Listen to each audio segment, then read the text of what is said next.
So, how did you get to play in a West End show in the first place? What do you have to do to get there? Just talking musicals with you.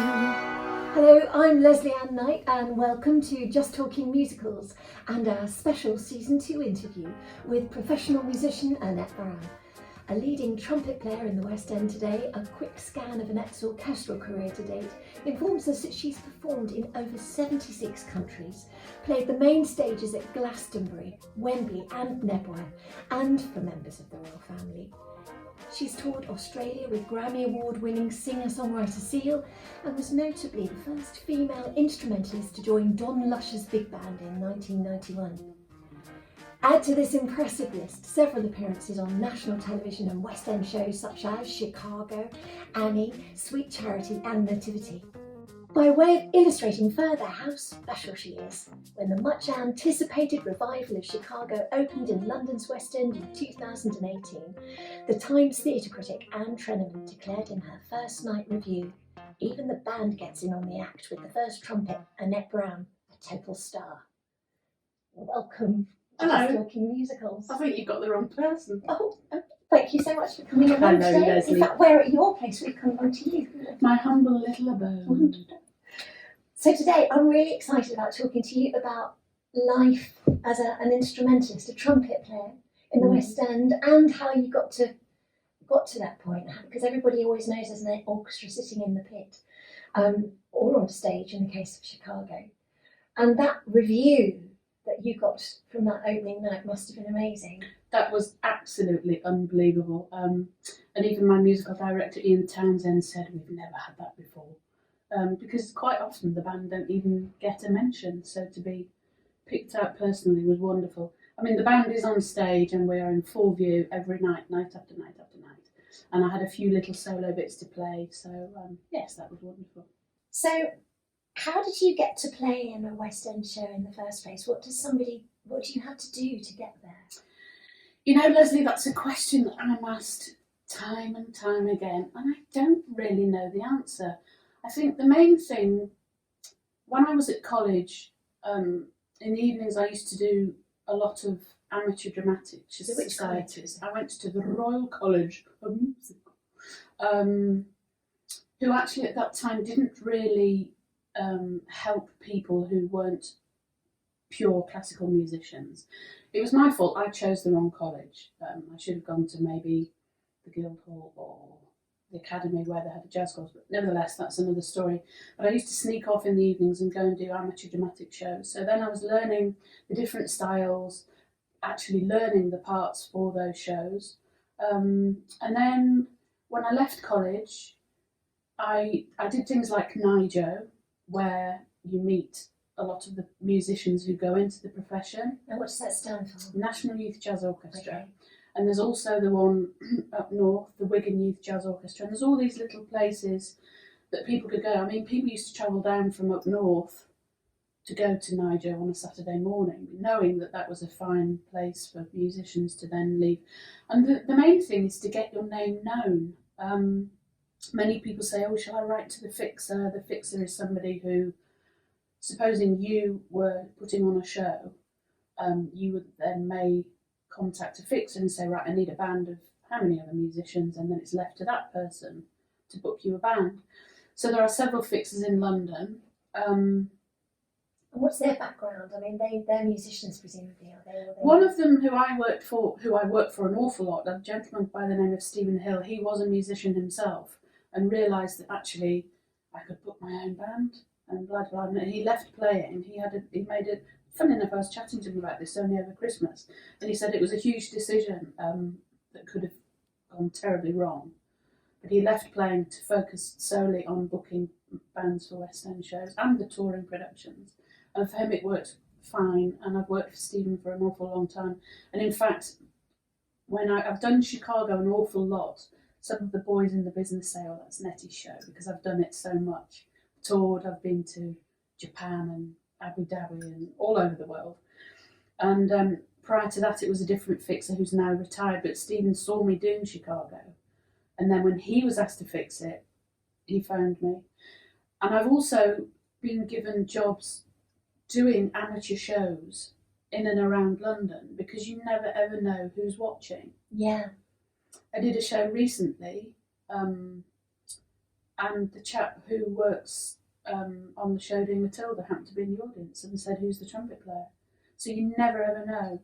And it also works for, I'm digressing slightly from your question, but what I'm trying to say is do everything that you're offered to do, because you never know who's in the audience. And I've had situations where, for example, I was doing a show at Southwark Playhouse and the money was not very good at all. Basically gave me some beer tokens, Lesley, and a travel card to get there. And in the audience were some very eminent people who gave me work and were looking in the programme. But it also works both ways, because I had to take a night off and I booked a trumpet player who in my eyes is better than me, because my name is in that programme. Yeah. And you never know who's listening.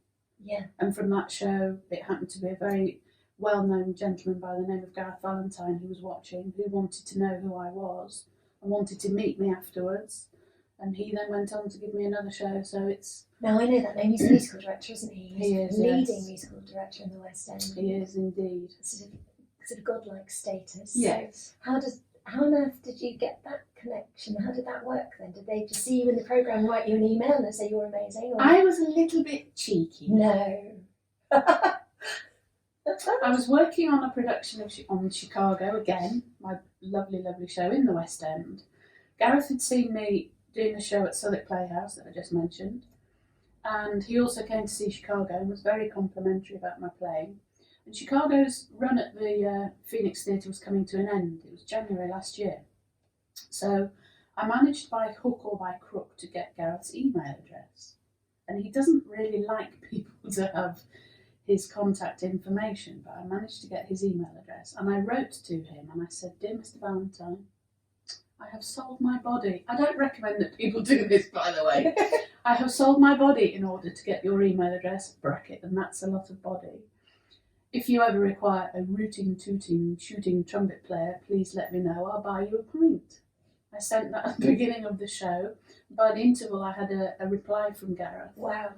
And he said, "Nettie, how lovely to hear from you. I may have something for you next year, later in the year."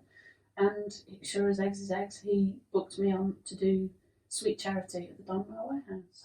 So that's incredible. So at your point is a really important point for anybody trying to get into shows and thinking, right, if I feel like I've got to that point where I'm confident enough to try and work in the West End, I just can't find that way. You've got to be really proactive, haven't you? Absolutely. It's not going to come knocking on your door. No. So you do all the practice, you do all the work, you know that you've done your homework, and then you I think one of your points has always been just go and do the work, even if sometimes you can't see where that's going to lead you. It will come from somewhere surprising, like somebody says an amateur show. Yes. Especially around a big city like London. It's not just London either, it's in Manchester, same thing happening. Absolutely. Yeah. I do some shows with my dear friend Susan, my flatmate. She sings it's a semi-pro society, really. I mean, they're phenomenal, the shows that they come up with, and they quite often ask me to go and play with them. And when I'm available, I will go and play. Because for me as a performer, it's not about the money. I would rather be out playing, even if it's for 20 quid down at the local club, which I've done. Actually, it was 50 quid, I'm lying. It's playing, isn't but it? I'd rather be out playing because I'm learning, you're meeting people. The same club I've just mentioned, this band I went to play with, it was some of the top West End shows players were there. Yeah. You know, "Oh, hello, Nettie, what are you doing? Should I have a beer?" Yeah. "And what are you up to?" "Oh, come and sit in on my show." And I can say, "Come and sit in on my show," you know. That's what we do. And that's a dream come true, isn't it? It sure is. But there are what we call blow bands in and around, and it's finding them, it's sourcing them. I mean, Google and internet is so brilliant these days for sourcing things like that. So if you find that there's a local band that just rehearse on a Monday night, go down and have a look. Yeah. You know, and sit in and have if Just you've keep been your trained chops up. classically, go and sit in with a big band and learn the styles and how to play in a jazz style. Because a lot of the shows in the West End require a whole range of styles. Yeah, so it's just giving you that experience and keeping current. Absolutely. Yeah. Absolutely. One of the things, going back to Chicago, that I love, I don't know how many times I've seen Chicago, particularly with you playing in it, is that what I love about that is the band are on the stage. You are so much a part of it. Absolutely. Yeah. Is that why you love playing Chicago so much? Is because you can be a real performer? Because I can stand and show off. But you get the opportunity though to sort of really perform, don't you? You're not hidden away. Yes. The band is a part of Chicago. Absolutely. Aren't they? Yes. And actually there are a few more shows that are doing that kind of thing. Recently I went to Leicester to see a production of West Side Story, and the band were on stage, but for the main part hidden behind a gauze. But at some point the gauze comes up and the whole band's revealed, and it's lovely to be a real part of that. It. Yes. Well, there you have it. Wise words from the fabulous Annette Brown on how to make your name known in business. So basically, leave no stone unturned. Coming up, we have yet more fascinating stories from Annette, including life on tour and the pace of 8 shows a week. Plus, we discover the unlikely celebrity with whom she shares a love of Walker's salt and vinegar crisps, no less. I'm Lesley Ann Knight. Huge thanks to director and editor Katie Ridout. You can find Just Talking Musicals on Facebook, on our website justtalkingmusicals.com, and we're lucky on Twitter as well, under the name of @KnightandRidout. Oh yes, and as ever, you'd love it if you press subscribe, and then you'll be the first to know when we post each new episode. Next up, see you for part 2 of our Annette Brown special interview on Just Talking Musicals. Just talking musicals, musicals with you. Well, I knocked the camera, it doesn't seem to have made any difference. That's how great I am at doing this. Right. I'm going to have it that way around.